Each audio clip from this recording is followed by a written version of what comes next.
भारतीय मूल की अमेरिकी एस्ट्रोनॉट सुनीता विलियम्स और उनके साथी बुश विल्मोर 5 जून से अंतरिक्ष में फंसे हुए हैं। दोनों ने 8 दिनों के लिए अंतरिक्ष में उड़ान भरी थी, लेकिन किसे पता था कि 8 दिन 8 महीनों में बदल जाएंगे। जिस स्पेस क्राफ्ट में सुनीता विलियम्स और बुश विल्मोर गए थे, उसी से उनका वापस आना संभव नहीं है। नासा ने साफ कर दिया है कि स्पेस क्राफ्ट की वापसी कराने में दोनों अंतरिक्ष यात्रियों की जान को बड़ा खतरा है। 5 जून को दोनों अंतरिक्ष यात्री अमेरिकी एयरक्राफ्ट कंपनी बोइंग और नासा के संयुक्त अभियान के तहत स्टार लाइनर पर सवार होकर अंतरिक्ष में गए थे।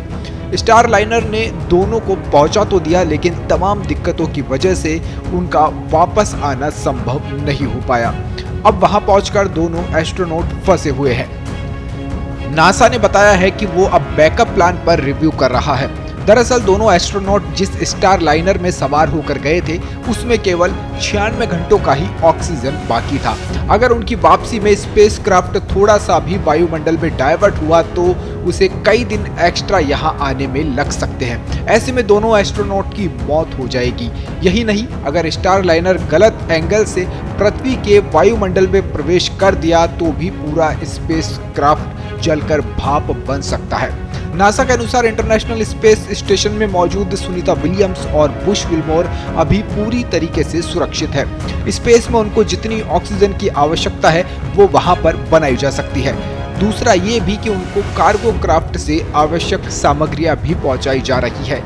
नासा की माने तो एक आखिरी विकल्प स्पेस एक्स का क्रू 9 ड्रैगन मिशन है। इस मिशन के तहत 4 एस्ट्रोनॉट को स्पेस में भेजा जाना है, लेकिन अगर सारे विकल्प फेल हुए तो क्रू 9 ड्रैगन मिशन में केवल 2 एस्ट्रोनॉट जाएंगे। मिशन की वापसी के दौरान सुनीता विलियम्स और बुश विल्मोर भी उसी स्पेस एक्स के एयरक्राफ्ट से वापसी करेंगे। इस विकल्प की वजह से क्रू ड्रैगन मिशन को 24 सितंबर तक के लिए पोस्टपोन कर दिया गया है। ऐसे में अगर इस आखिरी विकल्प को नासा चुनता है तो सुनीता विलियम्स और उनके साथी एस्ट्रोनॉट की वापसी फरवरी 2025 में ही संभव हो पाएगी।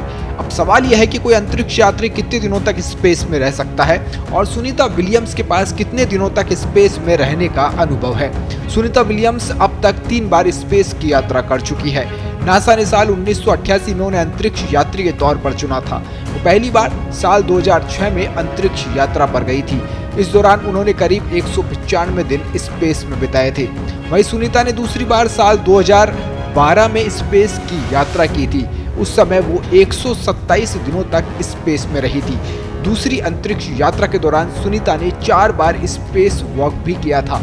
फिर साल 2024 में 7 मई को उनकी तीसरी अंतरिक्ष यात्रा होने वाली थी, जो स्पेस एजेंसी की ओर से टाल दी गई थी।